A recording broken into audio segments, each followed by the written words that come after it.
October 14th, 2023.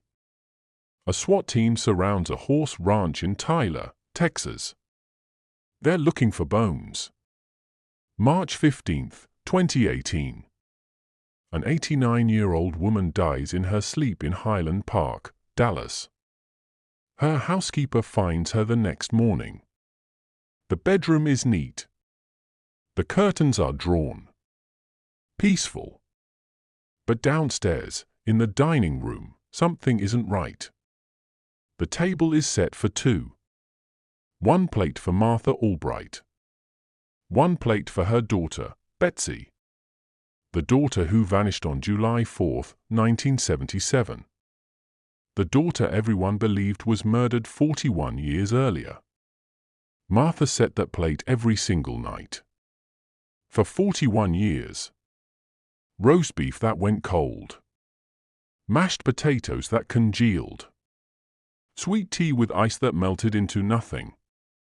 Waiting. Always waiting. She died believing her daughter was bones in an unmarked grave. She died believing the police had done everything they could. She died believing justice had been served when the man convicted of Betsy's murder went to prison. Martha Albright died without ever knowing the truth. October 14th, 2023. 5:47 a.m. Detective Maria Lopez sits in an unmarked SUV, watching the sunrise paint the East Texas sky in shades of rust and gold. In her lap, a case file that's older than she is. Yellowed pages. Faded photographs. Evidence logs written in typewriter ink. DA 77-4841. Victim, Betsy Albright. DOB, the 4th of December, 1958. Status, missing. Presumed deceased. Presumed. That word had been haunting Lopez for 6 months, ever since a single hair follicle pulled from a 1967 Mustang's floor mat came back with a DNA profile that didn't match the man who died in prison for this crime. The DNA pointed to someone else. Someone who was still alive. Someone who owned a ranch in Tyler, Texas. Lopez checks her watch. 5:51 a.m. The breaching team is in position. Cadaver dogs strain at their leashes, handlers holding them back. Snipers on the ridge. The whole apparatus of law enforcement machinery, all focused on one question: where did Arthur Vance bury Betsy Albright? At 6:14 a.m., they breach the gate. The main house is a sprawling ranch-style structure. White paint. Wraparound porch. American flag hanging limp in the morning stillness. Arthur Vance comes to the door in silk pajamas. 74 years old. Thinner than his photographs. Blinking in the flashlight beams like a man woken from a dream he'd been having for decades. He doesn't ask what this is about. He doesn't demand a warrant. He doesn't reach for a phone. He just looks at the officers with something that might be relief. It's about the girl, isn't it? His voice is soft. Resigned. The Albright girl. They cuff him. Read him his rights. Lead him to a waiting vehicle while news helicopters circle overhead like vultures. But the arrest isn't why they're here. Lopez watches from the driveway as the cadaver dogs begin their sweep. Across the horse pastures. Through the stables. Around the outbuildings. She's expecting them to alert on open ground. A shallow grave somewhere in the back 40. Bones that have been waiting 46 years to be found.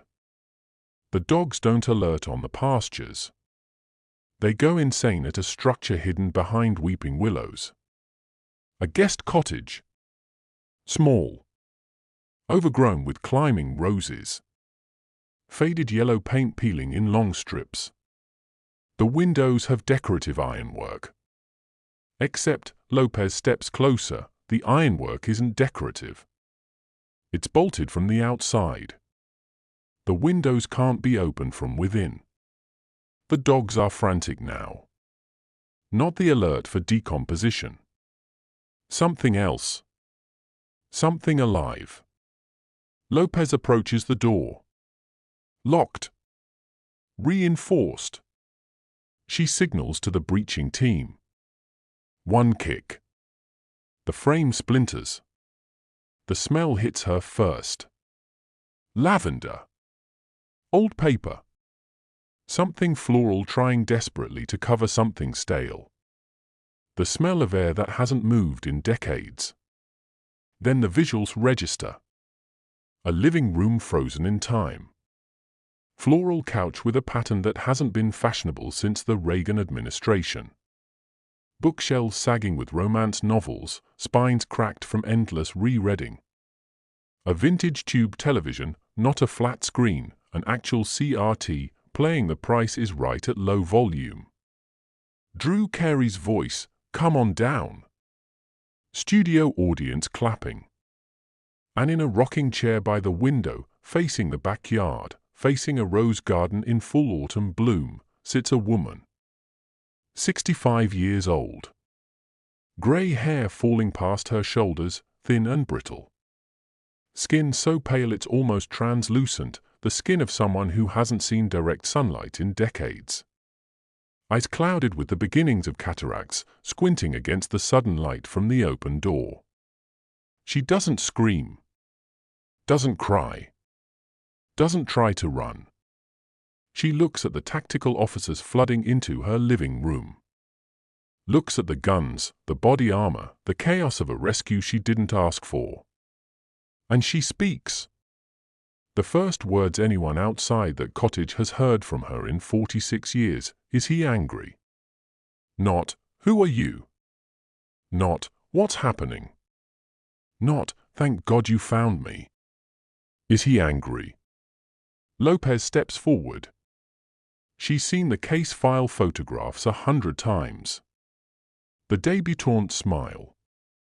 The blonde hair perfectly curled. The blue eyes bright with youth and possibility. The woman in the rocking chair has aged 4.5 decades. But the shape of the jaw is the same. The tilt of the head. The way her left hand trembles slightly, a detail mentioned in a medical record from 1976. Lopez knows who this is.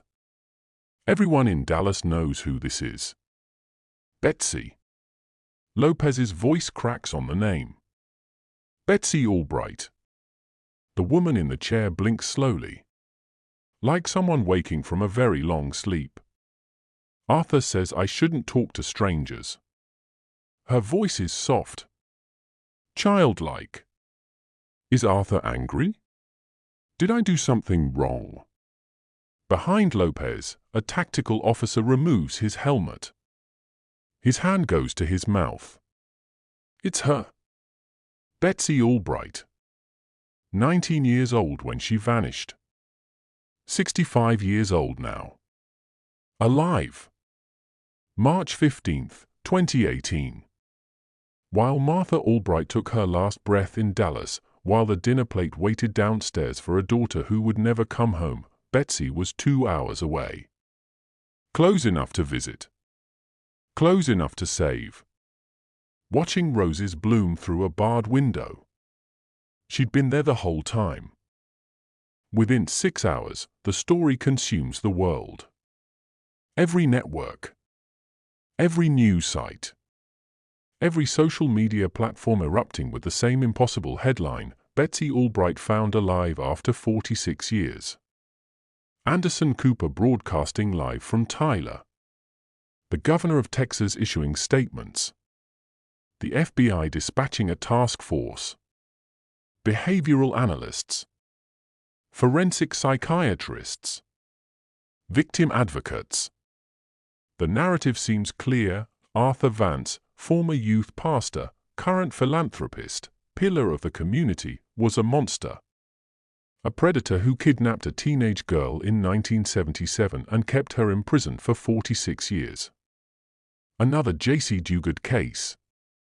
Another Ariel Castro horror. The story writes itself. Except October 14, 2023, 2:37 p.m.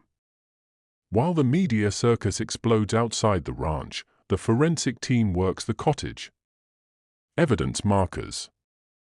Yellow tape. Photographers documenting every inch. Lopez stands in the backyard, staring at the rose garden. It's beautiful. Meticulously maintained. Red roses. White roses. Pink and yellow. Mulched.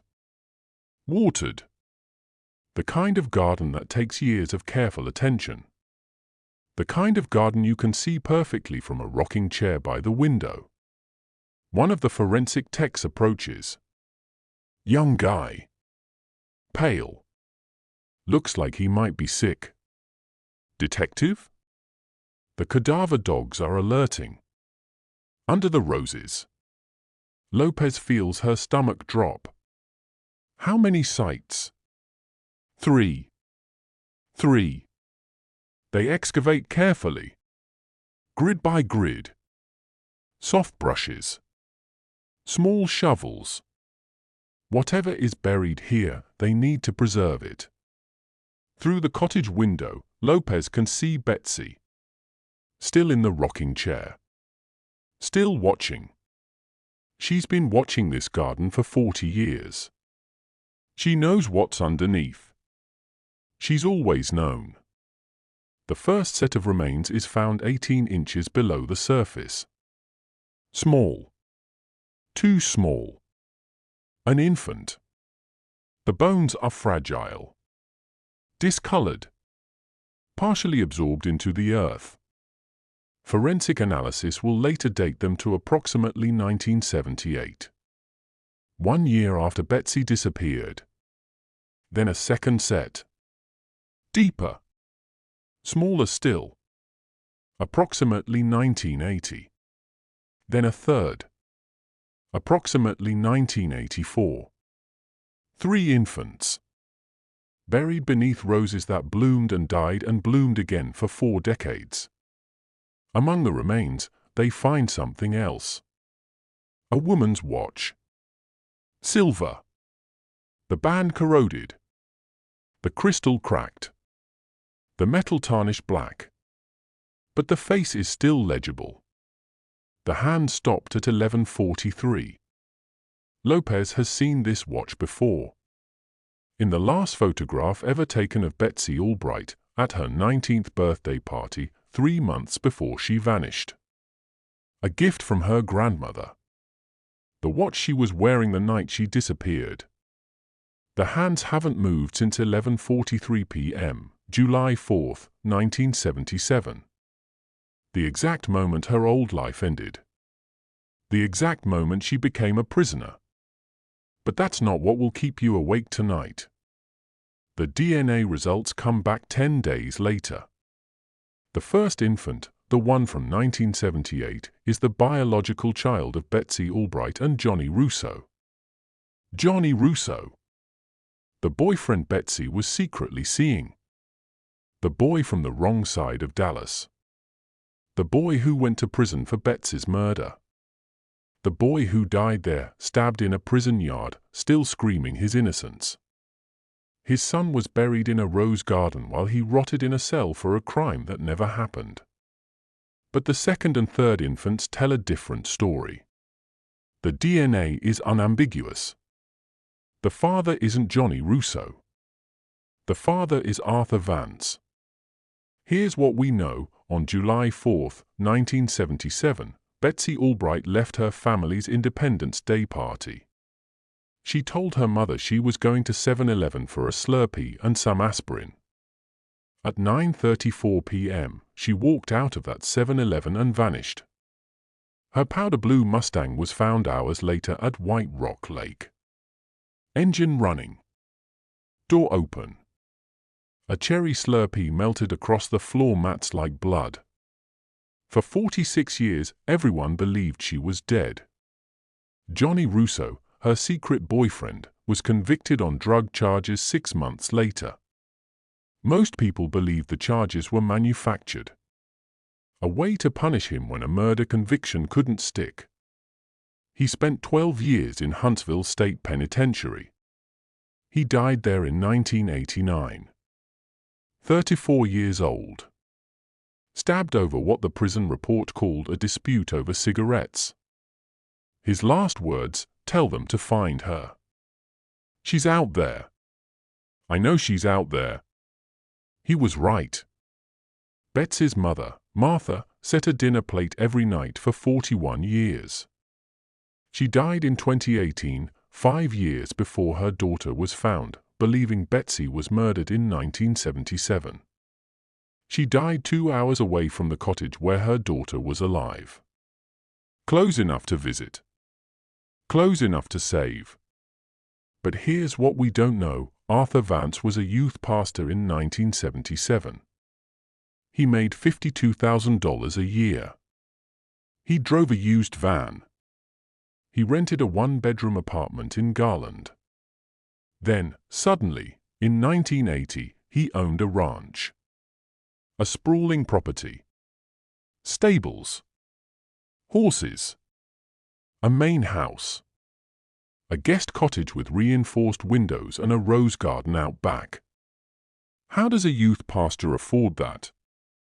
Subpoenaed financial records show monthly wire transfers into Vance's accounts.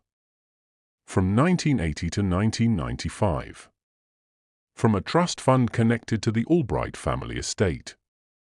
Judge Harlan Albright, Betsy's father, died in 1995. The payment stopped. For 3 years. Then they resumed. From a different source.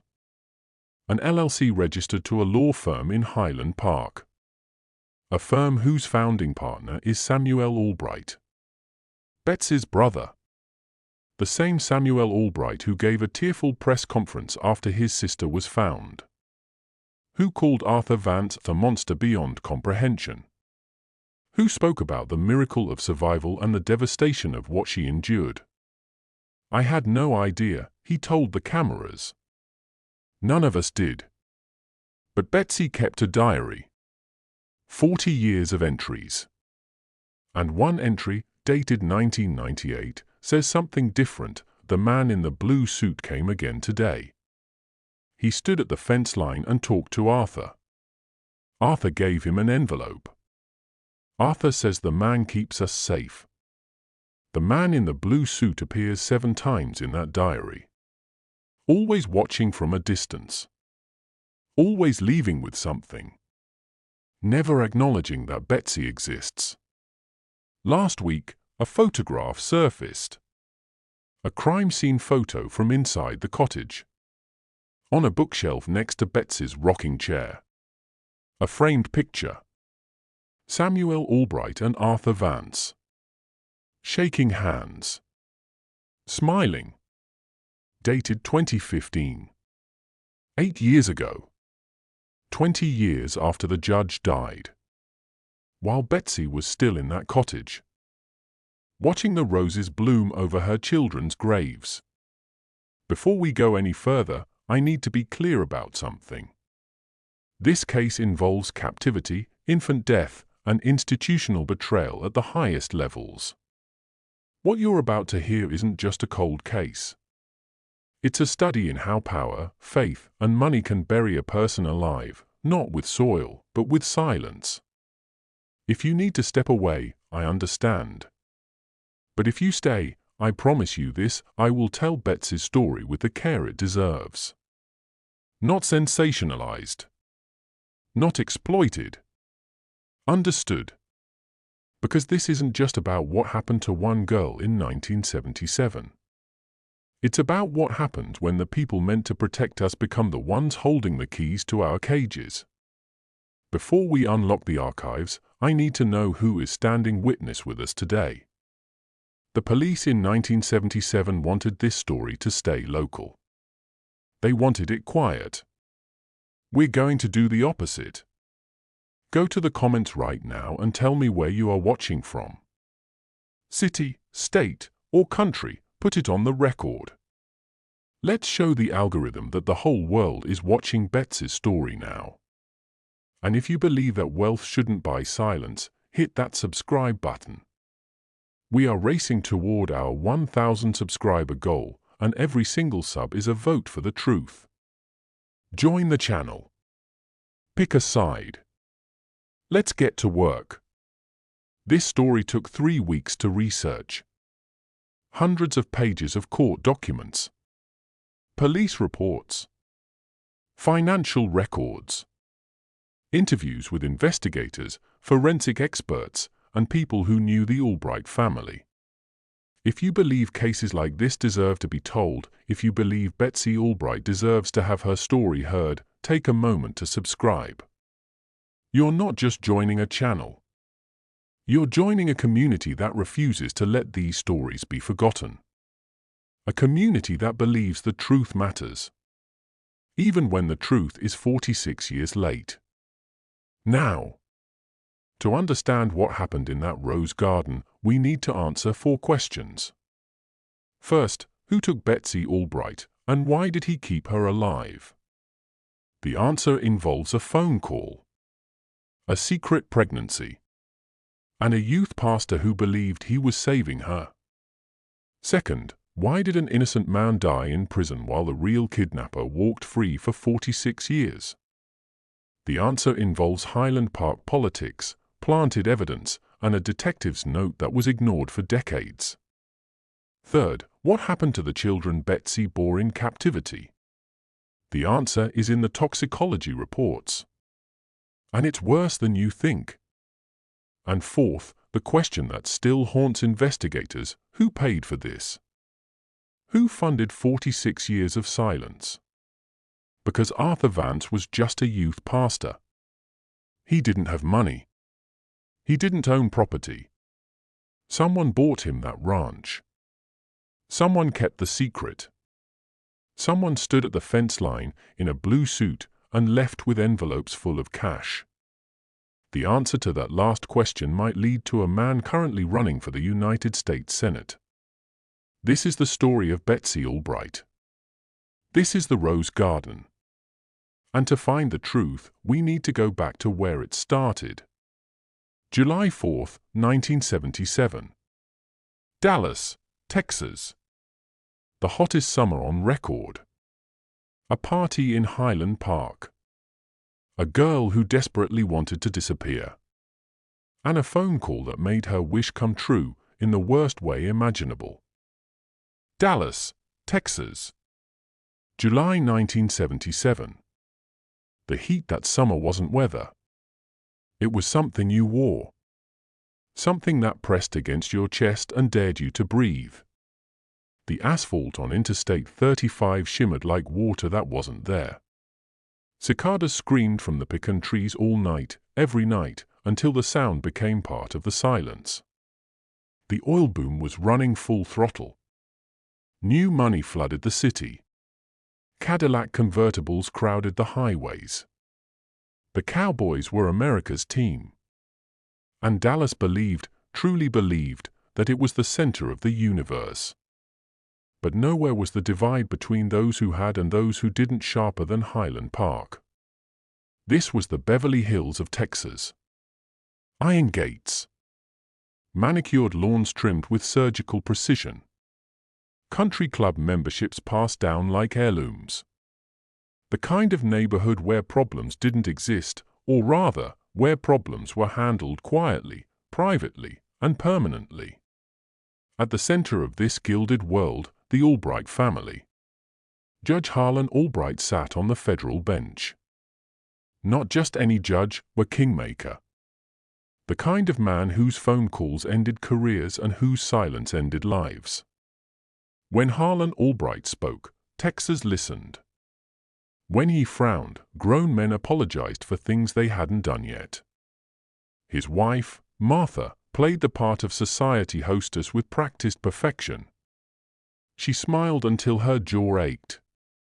She remembered every name, every birthday, every slight. She kept the Albright household running like a Swiss clock, every dinner at 7, every Sunday at First Methodist, every scandal buried before it could bloom. Their eldest, Samuel, was already 24. Already practicing law. Already learning the family trade, not justice, but leverage. Friends of the Albrights described Samuel the same way: he has a talent for making problems disappear. They meant it as a compliment. They didn't know how dark that talent would become. And then there was Betsy. 19. Blonde. Blue-eyed. The crown jewel of Dallas society. She had debuted at the Idlewild Ball the previous spring. She taught Sunday school at Highland Park Methodist. She smiled for photographs, curtsied for senators, and said yes to women she privately despised. On paper, Betsy Albright was perfect. But paper lies. She kept a journal hidden behind the collected works of Shakespeare in her bedroom closet. Not the kind of journal her mother expected, not scripture reflections or society gossip or lists of eligible bachelors. Poetry. Raw and restless. An entry from March 1977, I wonder what it feels like to be seen. Not displayed. Seen. To have someone look at me and want to know what I think, not what I'm wearing.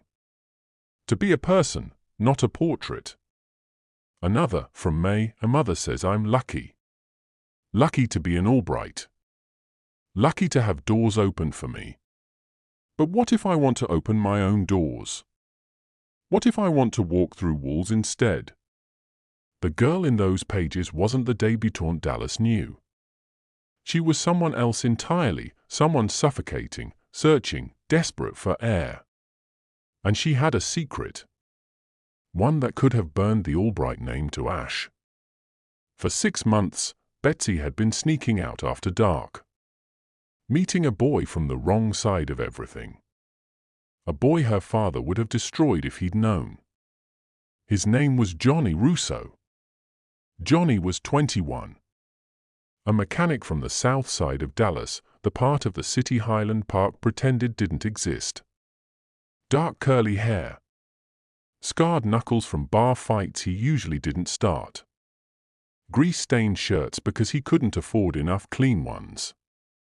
A motorcycle instead of a Cadillac. A rap sheet instead of a trust fund. He'd done time for petty theft. Been arrested twice for brawling. The kind of kid the system writes off before he's old enough to vote. But something happened when Johnny talked about Betsy. His shoulders dropped. His voice went soft. The fighter disappeared. She saw something in me nobody else did, he told a friend once. She said I wasn't what I'd done. I was what I could be. They'd been meeting in secret for half a year. A diner off Highway 77 where nobody from Highland Park would ever set foot. The boathouse at White Rock Lake after midnight. Anywhere her father's reach couldn't find them. Johnny called her Bets. She called him Trouble, but the way she said it sounded like a prayer. They had a plan. Run away together. Get married somewhere nobody knew the Albright name. Start over. Be free.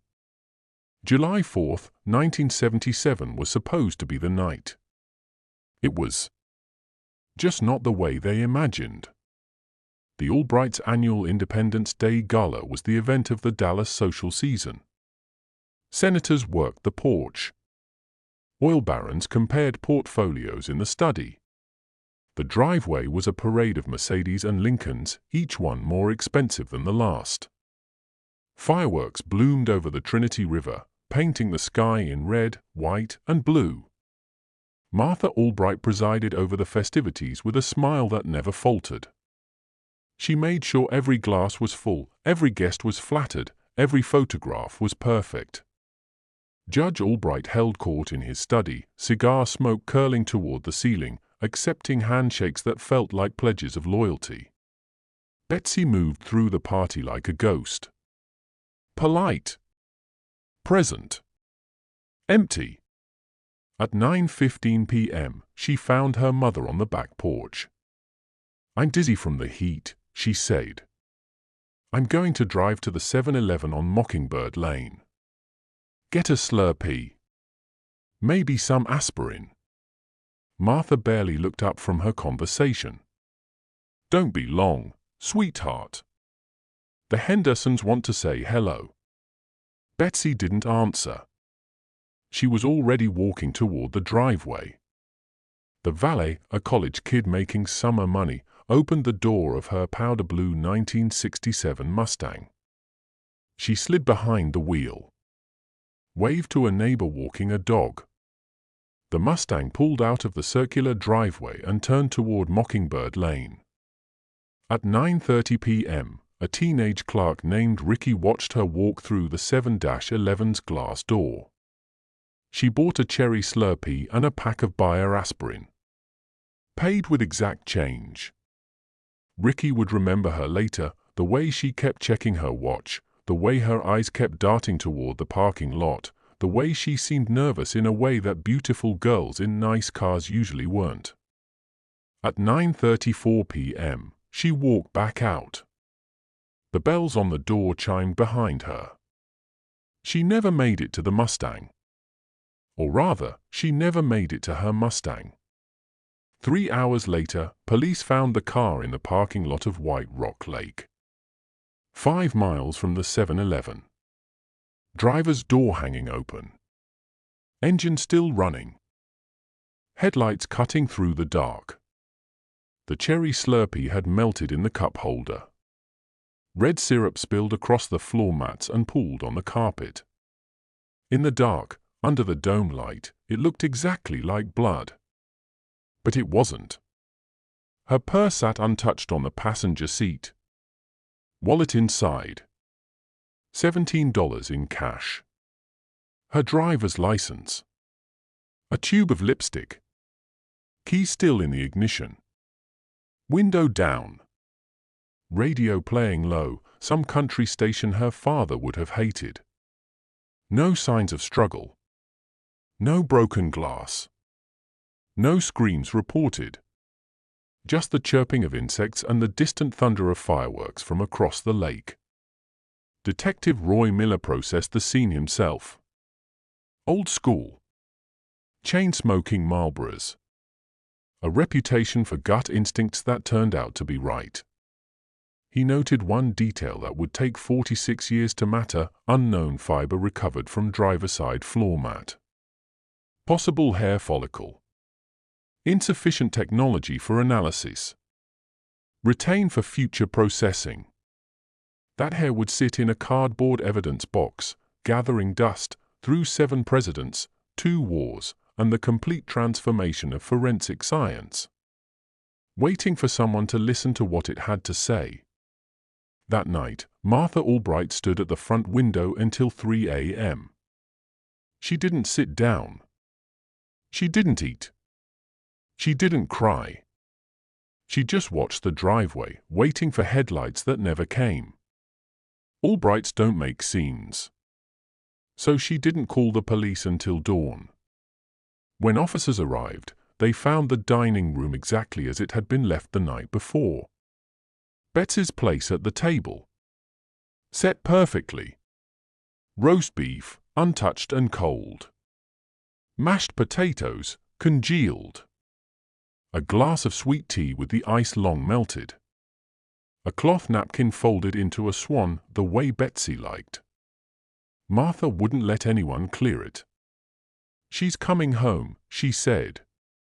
Her voice was steady. Almost calm. "She'll be hungry when she gets here." For 41 years, from that night until the morning she died, Martha Albright set that place at the dinner table.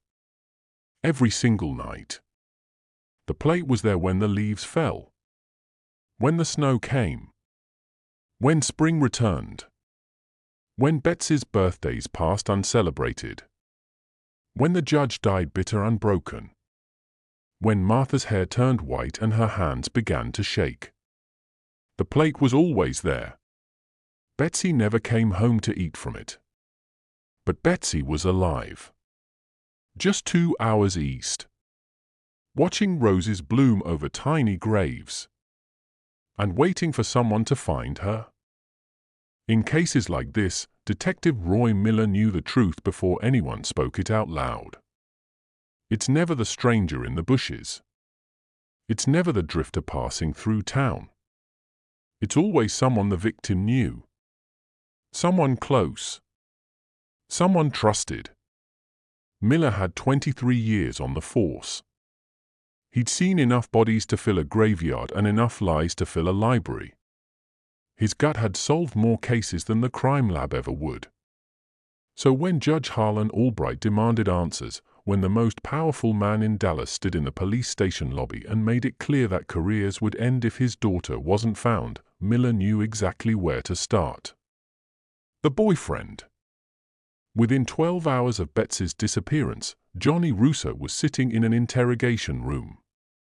Metal chair. Metal table. Bare walls. The kind of room designed to make you feel like the walls were closing in.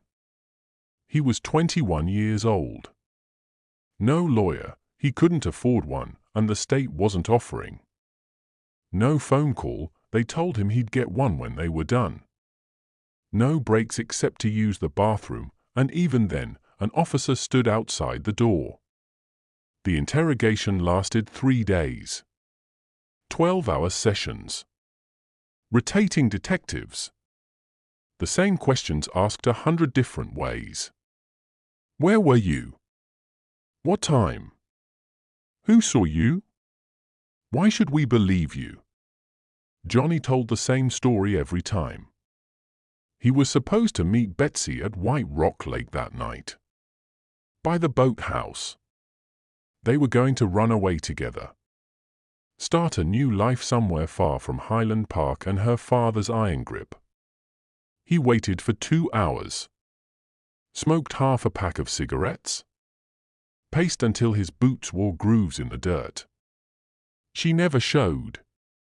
Around midnight, he got spooked. Something felt wrong. He drove home and stayed up all night, waiting for her to call. She never did. I loved her, Johnny said. His voice cracked on the word. I would never hurt her. She was the only person who ever believed in me. Detective Miller noted in his report, suspect emotional but consistent. No physical evidence linking him to violence. Alibi weak but not disprovable. Recommend continued investigation of alternative leads. His lieutenant crossed out the last sentence. In the margin, he wrote, the judge wants results. The results came. Dallas didn't want a love story. Dallas wanted a monster. And Johnny Russo fit the part perfectly. The newspapers got the script within 48 hours. The motorcycle thug. The grease-stained hands. The criminal record. The boy from the wrong side of the tracks who got too close to the judge's daughter. Headline screamed, mechanic questioned in heiress disappearance. The photo they used was Johnny's mugshot from 2 years earlier, eyes hollow, jaw tight, looking exactly like the predator they wanted him to be. Nobody printed the photo of him smiling. Nobody mentioned the GED he'd earned while working double shifts. Nobody talked about the apartment he was saving for, the life he was trying to build, the man he was becoming.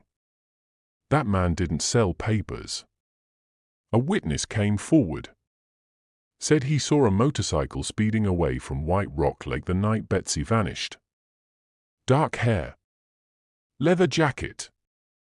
Had to be Johnny.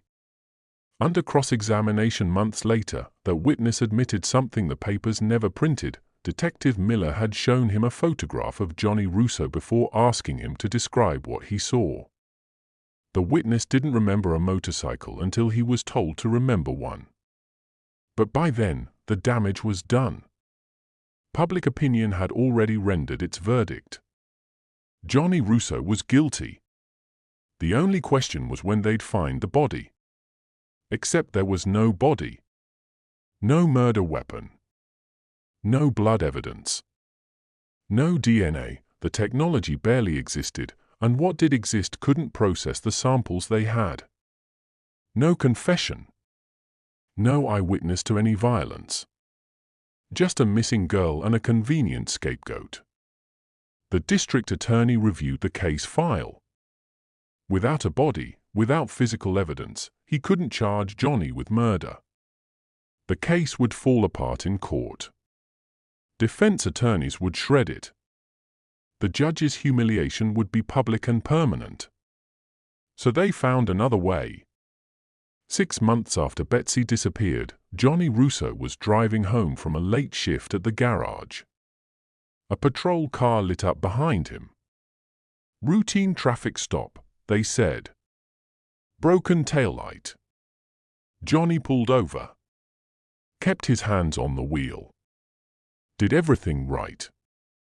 The officers searched his car. Said they smelled marijuana. Johnny didn't smoke, never had, not even cigarettes until Betsy went missing and the stress nearly killed him.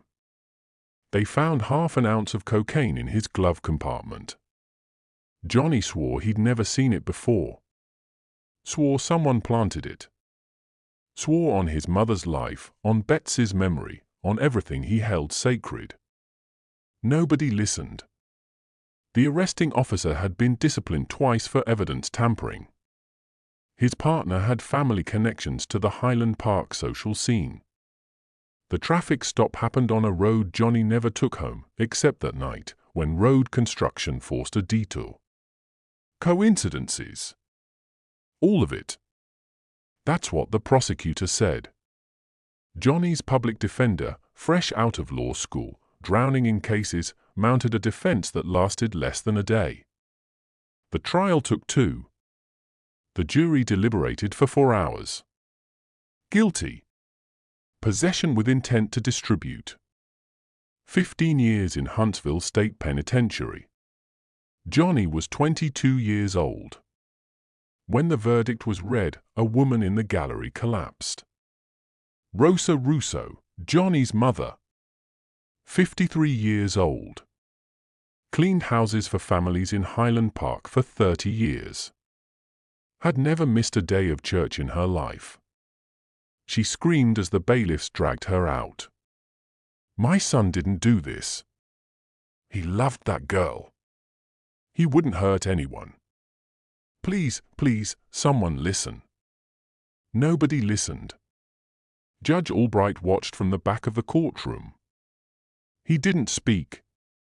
He didn't need to. His presence said everything. Martha Albright wasn't there. She was home. Setting the dinner table. Johnny Russo spent 12 years inside Huntsville's walls. He never stopped fighting. He wrote letters. Hundreds of them. To newspapers, to attorneys, to anyone who might listen. He filed appeals that went nowhere. He requested new evidence reviews that were denied. He begged for someone, anyone, to reopen Betsy's case. I didn't do it, he wrote in a letter to the Dallas Morning News in 1983. Find her. She's still out there somewhere. I can feel it. Please. Someone find her. The newspaper didn't print the letter. In 1989, Johnny got into a fight in the prison yard. The official report said it was over cigarettes. Other inmates said it was something else, that Johnny had been running his mouth again, talking about the Albright case, saying he was going to find a way to prove his innocence. Someone decided to shut him up. 3 stab wounds to the abdomen. He bled out on the concrete before the guards reached him. The prison chaplain was with him at the end. Johnny's last words weren't about pain. They weren't about fear. They were about Betsy. Tell them I didn't do it. Tell them to find her. She's out there. I know she's out there. He was 34 years old. The same age Betsy would have been if she'd been allowed to live her life. Instead, She was watching roses grow over her children's graves, waiting for a rescue that wouldn't come for another 34 years. Here's what haunts me about this case. In Detective Miller's original file, the one that sat in a basement storage room for nearly 5 decades, there was a note. One paragraph. Easy to miss if you weren't looking. Recommend follow-up interview with Arthur Vance, youth pastor at Highland Park Methodist. Timeline inconsistency noted. Vance claims he left the Albright party at 8 p.m. Valet records show his van still in the driveway at 9:45. 90 minutes unaccounted for. During the exact window when Betsy disappeared. Miller flagged it. He wanted to dig deeper. He wanted to know why a youth pastor was lying about when he left a party. His lieutenant crossed out the entire paragraph. In the margin, 3 words, "Not our business." Not our business. Arthur Vance was a man of God, a pillar of the community, a trusted leader at the church the Albrights attended every Sunday. You don't investigate men like that without concrete evidence. You don't ask uncomfortable questions. You don't risk the scandal, the lawsuits, the powerful families who would close ranks to protect their pastor. So they didn't. They destroyed Johnny Russo instead. Because Johnny was easy. Johnny was disposable. Johnny didn't have senators returning his phone calls. Arthur Vance was never formally interviewed. His alibi was never checked. His van, the van that would carry Betsy to her prison, was never examined. For 46 years, he walked free. Ran a charity. Handed out turkeys at Thanksgiving. Got streets named after him. While Johnny rotted in a cell. While Johnny bled out on prison concrete. While Johnny died screaming the truth that no one would hear. It makes you angry, doesn't it? It should. They destroyed an innocent man to protect a powerful one. If you are sick of systems that crush the Johnny Russos of the world while the Arthur Vances walk free, hit the like button right now. Don't do it for the video, do it to send a signal. Make the algorithm push this story to thousands more people. Silence was their weapon for 46 years, noise is ours. Share this video with someone who thinks justice is blind. Let's prove that we haven't forgotten Johnny's name. The case went cold after Johnny's conviction. No new leads. No new evidence. No reason to keep looking when they already had their villain. Judge Harlan Albright died in 1995. Heart attack at his desk. He was 71 years old. He went to his grave believing Johnny Russo had murdered his daughter. He never apologized to the Russo family. He never admitted the investigation was flawed. He never considered, even for a moment, that his own church, his own youth pastor, might be responsible. Martha Albright kept waiting. In 2001, she wrote to the Dallas Police Department. Typed on her old IBM Selectric, the letters slightly crooked because her hands had started to shake. Please, reopen my daughter's case. There must be something new. Technology you didn't have before. Something. I'll pay for it myself. I just need to know. The response came 6 weeks later. Form letter. Apologetic but final. We regret to inform you that, based on available evidence, there is no basis for renewed investigation at this time. The case remains closed. Closed. As if Betsy were a file to be stored, not a daughter to be found. Martha wrote again in 2005. And 2008. And 2012. And 2015. The last letter, in 2017, was only 3 sentences.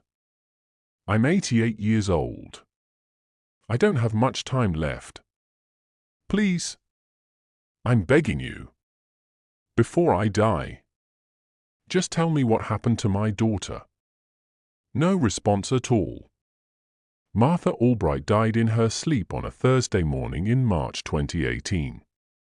She was 89 years old. Her housekeeper found her the next day. The bedroom was neat. The curtains were drawn. And downstairs, in the dining room, the table was set for two. One plate for Martha. One for Betsy. The plate had been there every night for 41 years. 5 years after Martha Albright died, a SWAT team would find her daughter alive. 2 hours away. Trapped in a cottage she'd never been allowed to leave. Martha never knew. She died believing her daughter was bones in an unmarked grave. She died believing the police had done everything they could. She died believing justice had been served when Johnny Russo went to prison. The truth was so much worse. Her daughter was alive. Had been alive the whole time. Close enough to visit. Close enough to save. And the man who put her there had shaken Martha's hand at church every Sunday for years. Had looked her in the eye. Had offered his condolences. Had told her to keep faith. While Betsy watched the roses grow.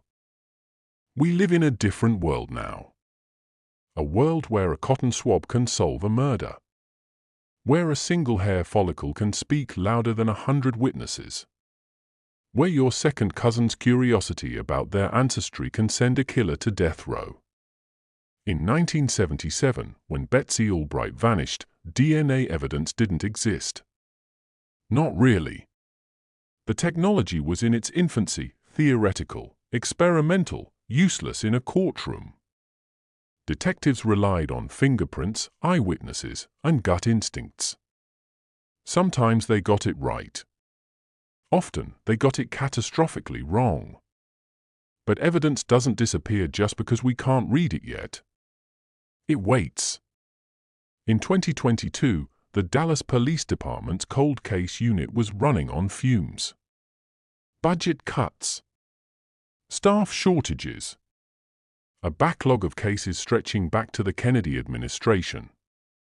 The unit was led by Detective Maria Lopez, 34 years old. The kind of investigator who read case files at 2 in the morning because she couldn't sleep knowing someone got away with murder. The kind who worked weekends without overtime. The kind who believed, truly believed, that no case was ever truly dead. She pulled evidence box DA 77-4841 from the basement storage facility on a Tuesday afternoon in March. The box had survived 2 floods, 1 near demolition of the building, and 7 changes in department leadership. Inside, the floor mat from Betsy Albright's Mustang. Stained with dried Slurpee syrup, now the color of old rust. And trapped in the carpet fibers, a single hair follicle. The one Detective Miller had flagged 46 years earlier. Insufficient technology for analysis. Retain for future processing. The future had arrived. Lopez sent the sample to the state crime lab. Touch DNA extraction, a technique that didn't exist when Miller wrote that note. The lab could now pull genetic material from skin cells invisible to the naked eye. Could build a profile from evidence that would have been worthless a generation ago. 3 weeks later, the results came back. The hair didn't belong to Betsy Albright. It didn't belong to Johnny Russo either. His DNA was on file from his years in prison. It belonged to someone else. Someone who had been inside that Mustang. Someone whose presence had never been explained. Lopez uploaded the profile to GED Match. Then FamilyTree DNA. Then every public genealogy database she could access. The process was painstaking, matching genetic markers to distant relatives, building family trees branch by branch, eliminating candidates one by one. For 3 months, nothing. Dead ends. False leads. Distant cousins who led nowhere. Then, a ping. A partial match to a woman in Oklahoma. Fourth cousin, maybe fifth. Enough shared DNA to indicate a common ancestor within the last 200 years. Lopez built the family tree herself. Death certificates. Marriage records. Census data from the 1940s. Immigration records from the century before that. She worked backwards and forwards, tracing bloodlines through generations, narrowing the possibilities. The DNA profile pointed to a male. Born between 1945 and 1955. Living in the North Texas area during the 1970s. Someone with a family connection to that woman in Oklahoma. When the name finally appeared on her screen, Lopez didn't believe it. She ran the genealogy again. Checked every connection. Called the crime lab and asked them to retest the original sample. The results were identical. Arthur Vance. Former youth pastor at Highland Park Methodist Church. Current philanthropist. Founder of a charity for at-risk youth. Recipient of the Dallas Humanitarian Award in 2019. The man who handed out turkeys at Thanksgiving. The man with streets named after him. The man who had been at the Albrights' 4th of July party in 1977. Whose van had been in the driveway until 9:45 p.m., long after he claimed to have left. The man whose name Detective Miller had flagged. The man a lieutenant had dismissed with 3 words, "Not our business." Lopez stared at the screen for a long time. "Son of a bitch," she whispered. He was there the whole time. The arrest warrant was signed in secret. Dallas PD coordinated with the Smith County Sheriff's Department. Arthur Vance had retired to a horse ranch outside Tyler, Texas, about 2 hours east of Dallas. Different jurisdiction. Different politics. A quiet takedown would require cooperation. They kept the operation tight. 12 people knew. No leaks. No warnings. If Vance heard they were coming, evidence could disappear. Bodies could be moved. A 46-year-old case could collapse before they got through the door. October 14, 2023. 6:14 a.m. 6 unmarked vehicles rolled up the gravel road to Vance's property. A sprawling ranch. White fences. Horses grazing in the early morning mist. The kind of place you'd expect to find a retired philanthropist living out his golden years. SWAT officers surrounded the main house. Cadaver dogs strained at their leashes, handlers holding them back until the property was secure. They breached the gate at dawn. Arthur Vance came to the front door in silk pajamas. 74 years old. Thinner than his photographs. Blinking in the flashlight beams like a man woken from a dream he'd been having for decades. He didn't resist. Didn't ask for a lawyer. Didn't demand to know what this was about. He just looked at the officers with something that might have been relief. "It's about the girl, isn't it?" he said. "The Albright girl." They cuffed him and led him to a waiting vehicle. News helicopters were already circling, tipped off by someone monitoring police scanners. By noon, the footage would be on every network in the country. But the arrest wasn't why they were there. They were there for a recovery. The cadaver dogs started their sweep of the property. Handlers led them across the horse pastures, through the stables, around the outbuildings. Lopez watched from the main driveway, waiting for the signal. She expected the dogs to alert on open ground. A shallow grave somewhere in the back 40. Bones that had been buried for decades, waiting to be found. The dogs didn't alert on the pastures. they alerted on a small structure at the back of the property. A guest cottage, nearly hidden behind a stand of weeping willows. Overgrown trellis climbing the walls. Faded paint. Windows that, on closer inspection, were covered with decorative ironwork. Not decorative. Functional. The ironwork was bolted from the outside. The windows couldn't be opened from within. Lopez approached the cottage alone. The dogs were going crazy now, not the alert for decomposition, but something else. Something alive. She tried the door. Locked. Reinforced. She kicked it in. The smell hit her first. Lavender. Old paper. Something floral trying to cover something stale. The smell of a room that hadn't been properly aired in decades. Then the visuals registered. A living room. Frozen in time. A floral couch with a pattern that hadn't been fashionable since the Reagan administration. Bookshelves lined with romance novels, their spines cracked from endless rereading. A vintage television set, not a flat screen, an actual tube TV, playing The Price is Right at low volume. The sound of the studio audience clapping drifted through the room like a ghost. And in a rocking chair by the window, facing the backyard, facing a rose garden in full autumn bloom, sat a woman. 65 years old. Grey hair, thin and brittle, falling past her shoulders. Skin so pale it was almost translucent, the skin of someone who hadn't seen direct sunlight in decades. Eyes clouded with the beginnings of cataracts, squinting against the sudden light from the open door. She didn't scream. Didn't cry. Didn't try to run. She looked at the tactical officers flooding into her living room. Looked at the guns. The body armor. The chaos of rescue she hadn't asked for. And she spoke. The first words anyone outside that cottage had heard from her in 46 years, "Is he angry?" Not, "Who are you?" Not, "What's happening?"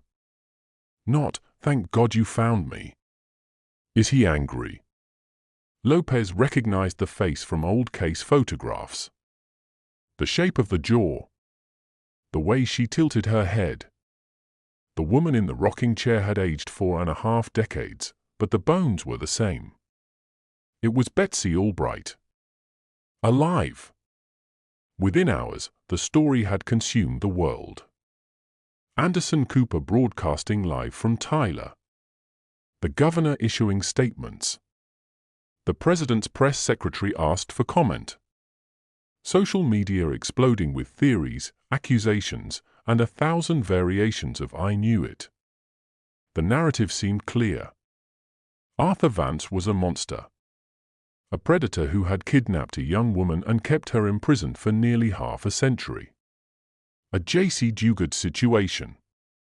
An Ariel Castro horror story. A youth pastor who had used his position of trust to commit unspeakable evil. Then came the interrogation. Arthur Vance sat in a metal chair at the Smith County Sheriff's Station. Same type of chair Johnny Russo had occupied decades earlier. Same harsh lighting. Same bare walls. He didn't ask for a lawyer. He seemed almost eager to talk. "I didn't kidnap her," he said. His voice was thin. Tired. The voice of a man who had been carrying something heavy for a very long time. "I saved her." Detective Lopez had heard a lot of lies in her career.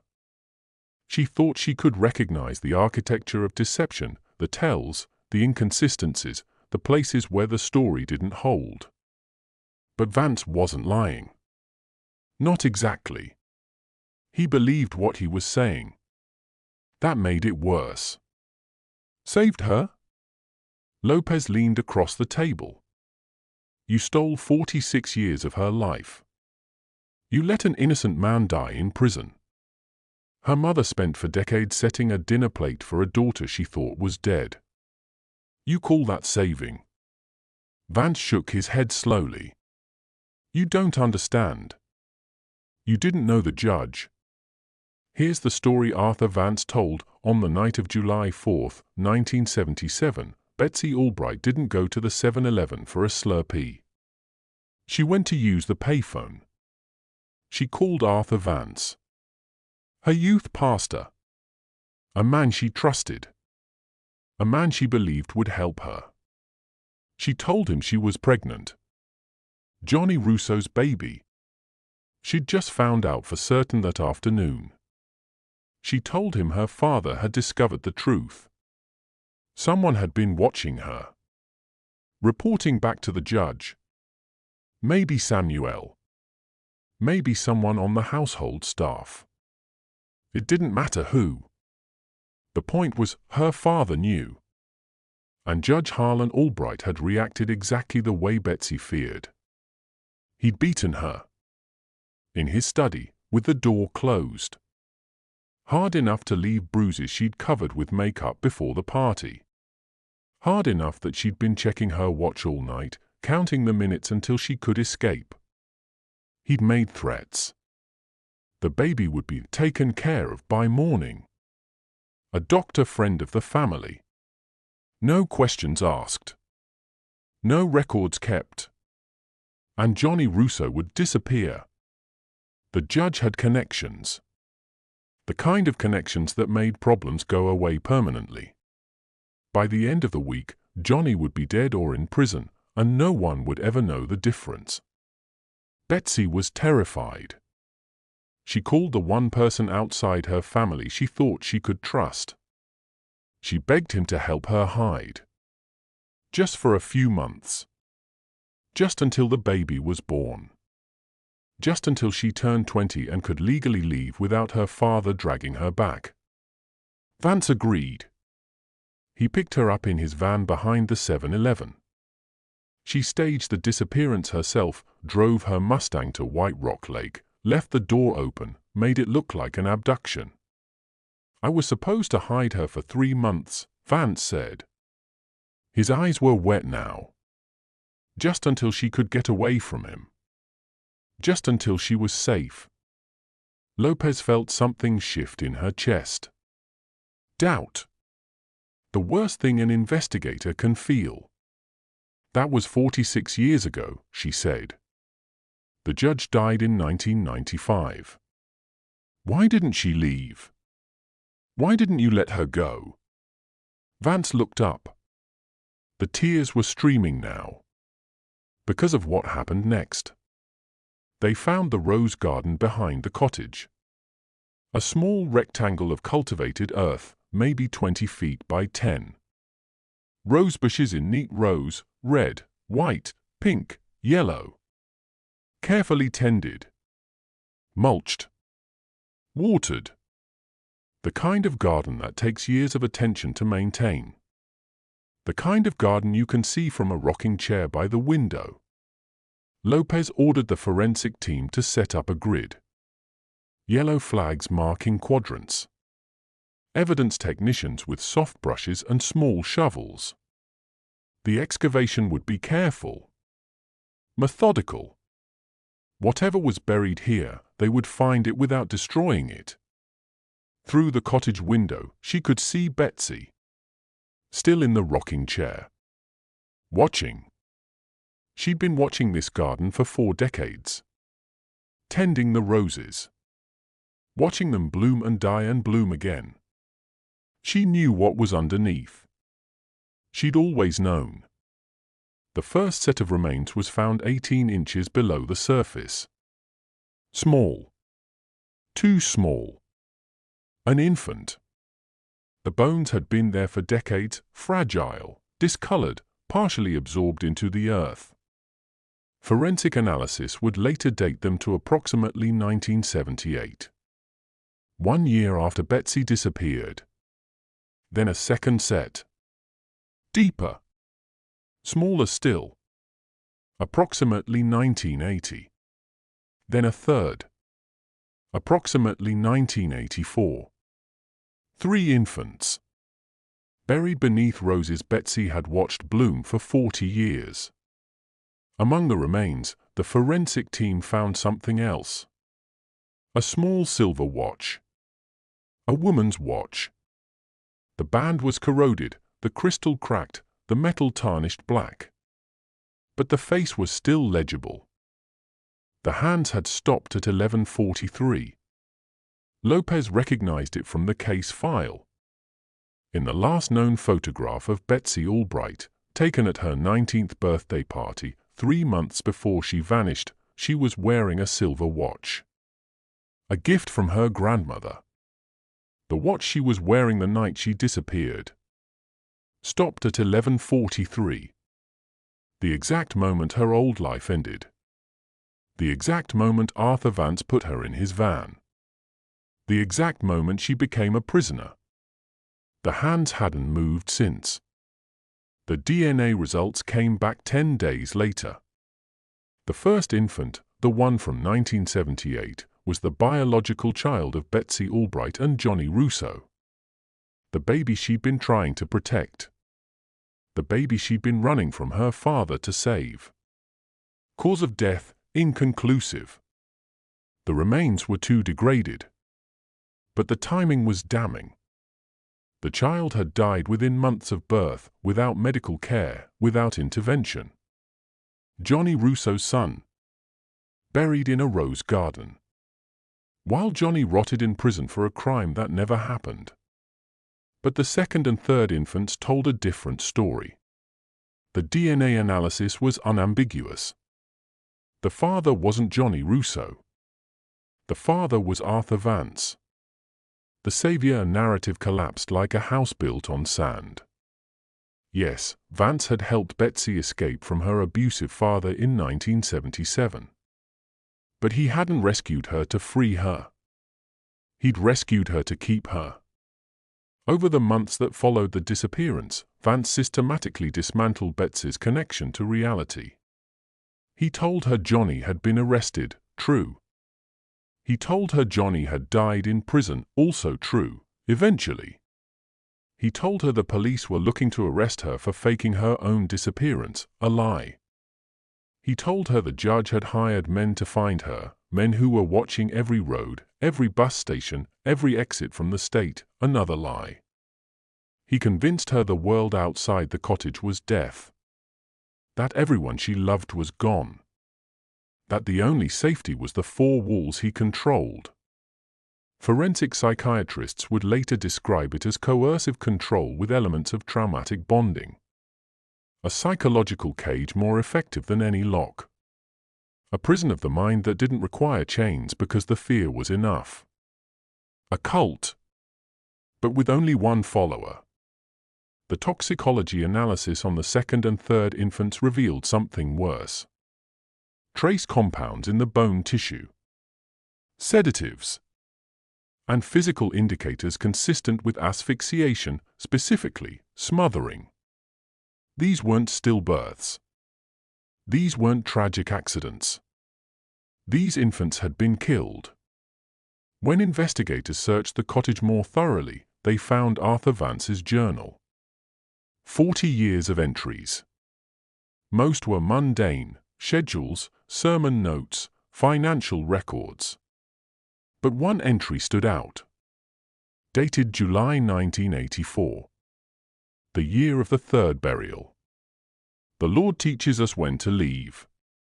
I only help them on. Lopez read the entry 3 times before she understood what it meant. He wasn't writing about Betsy. He was writing about the babies. In interrogation, confronted with the journal, Vance's response chilled everyone in the room. They were suffering. No one was coming. What was I supposed to do? Let them cry forever? The recording equipment captured 10 seconds of silence after that statement. Nobody knew what to say. This wasn't just a kidnapper.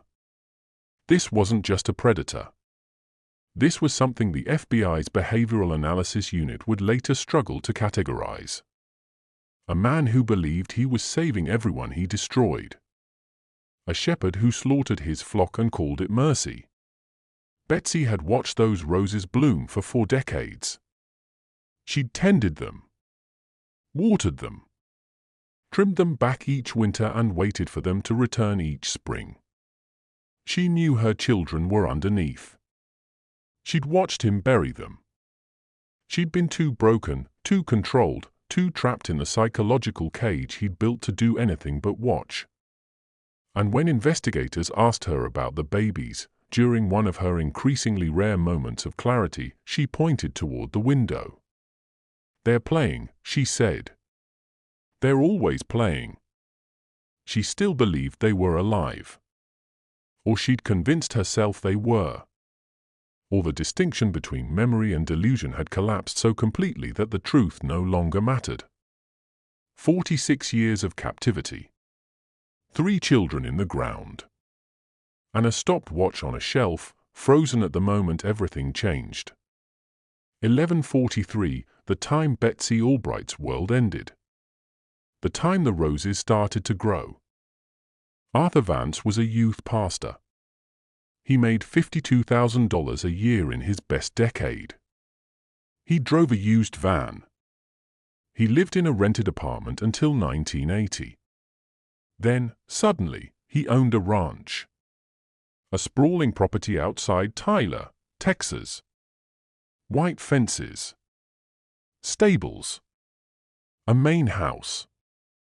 A guest cottage with reinforced windows and a rose garden out back. How does a youth pastor afford that? Detective Lopez asked the same question. She subpoenaed Vance's financial records going back to 1977. What she found raised more questions than it answered, and most of those records were sealed almost immediately by the Dallas District Attorney's Office, citing an ongoing federal investigation. But fragments leaked. They always do. From 1980 to 1995, monthly payments arrived in Vance's accounts. Wire transfers from a trust fund connected to the Albright family estate. The same estate controlled by Judge Harlan Albright. This could mean one of 2 things.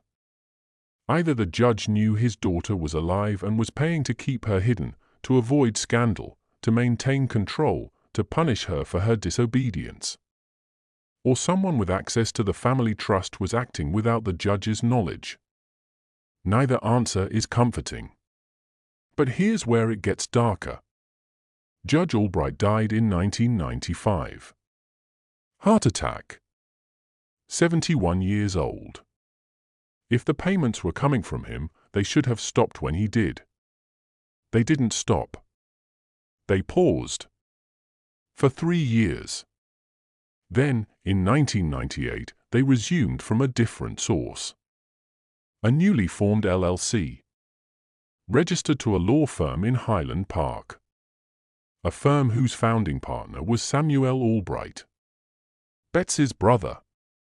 The same Samuel Albright who delivered a tearful press conference 2 days after his sister was found.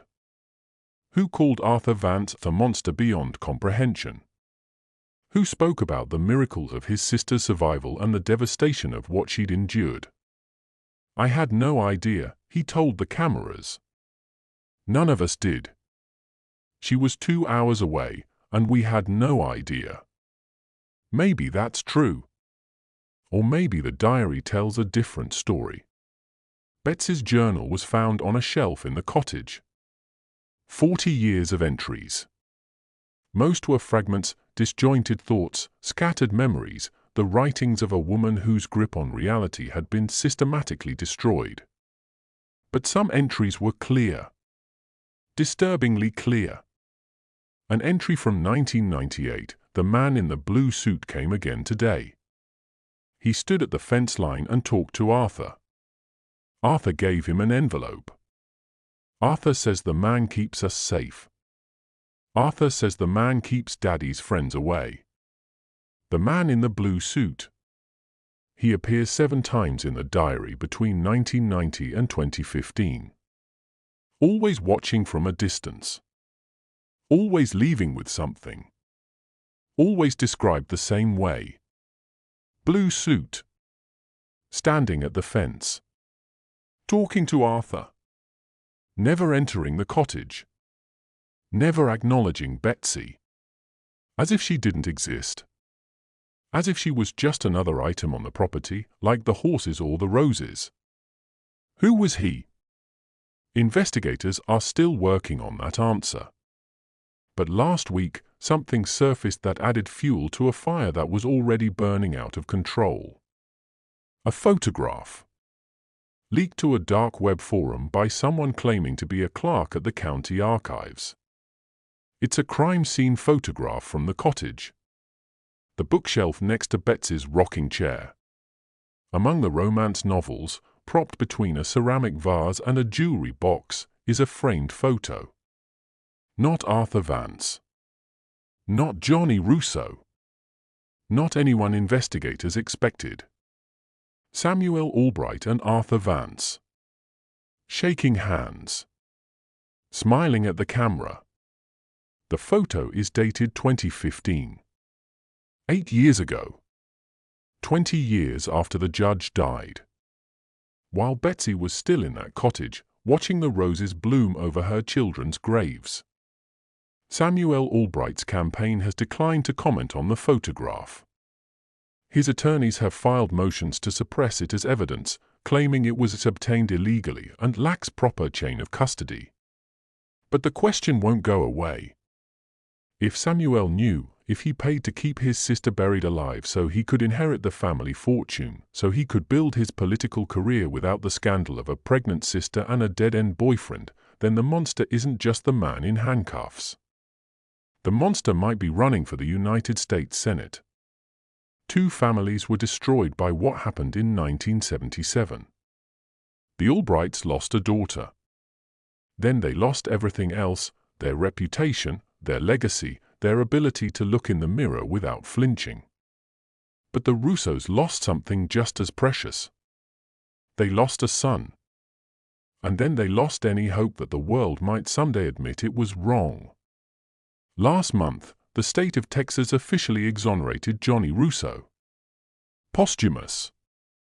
The conviction was vacated. The record was expunged. The governor issued a formal apology. 34 years after he died on a prison floor, Johnny Russo was finally declared innocent. His mother, Rosa, was present for the announcement. 91 years old. In a wheelchair now. Hand shaking. But her voice was steady when she spoke. 12 years in prison, she said. 34 years in the ground. And now they say sorry.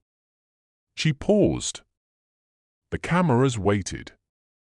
My son knew she was alive. He told everyone who would listen. He died knowing. And nobody believed him. Rosa Russo didn't celebrate. She didn't smile. She didn't thank anyone.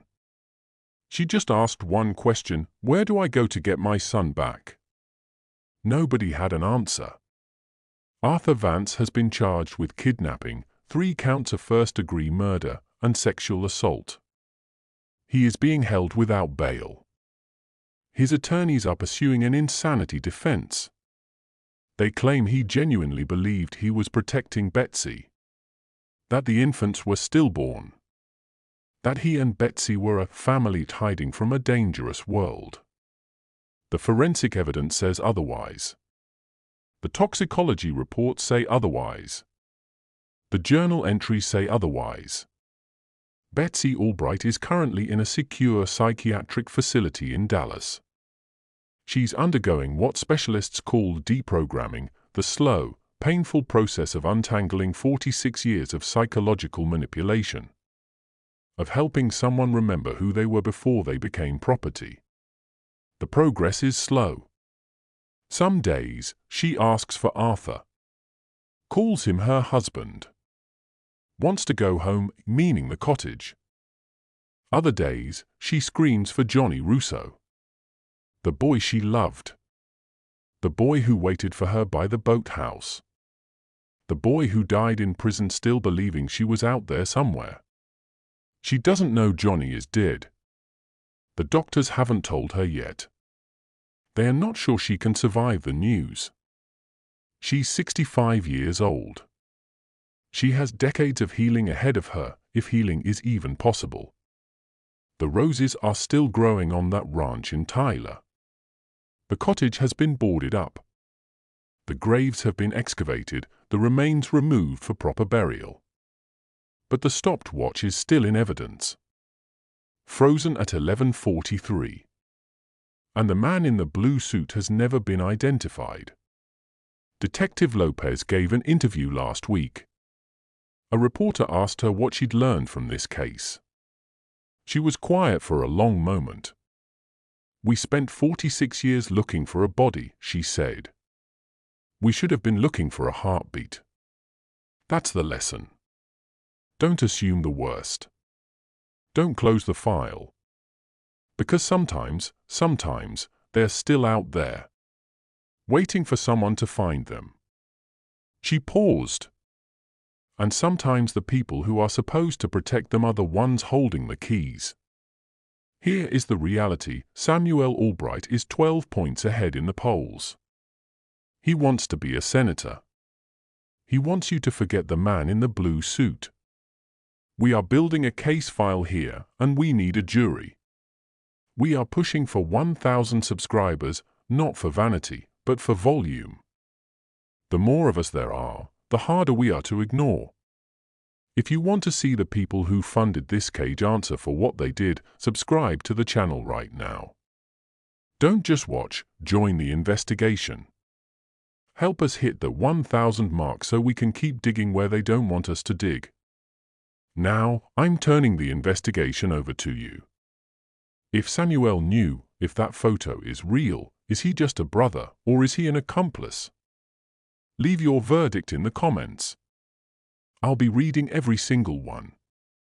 Someone out there knows who the man in the blue suit is. Maybe that someone is reading your comment right now. This is Crimes After Midnight. Sleep well. If you can. I'll see you in the next one.